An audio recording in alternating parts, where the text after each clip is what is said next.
आर गंगा पार जमुना बीच कदम कर डारियो ताही ऊपर काग बैसल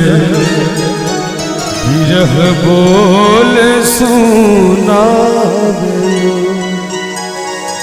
हे ताही ऊपर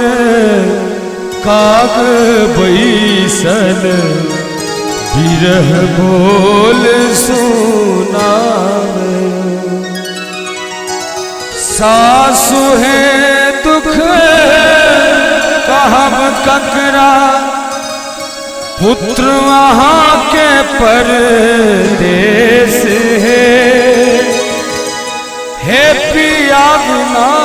मोरा जिया न लागे धरब बिरहिन भेस हे पिया बिना मोरा जिया न लागे धरब बिरहिन भेस हे ताही ऊपर काग बैसल बिरह बोल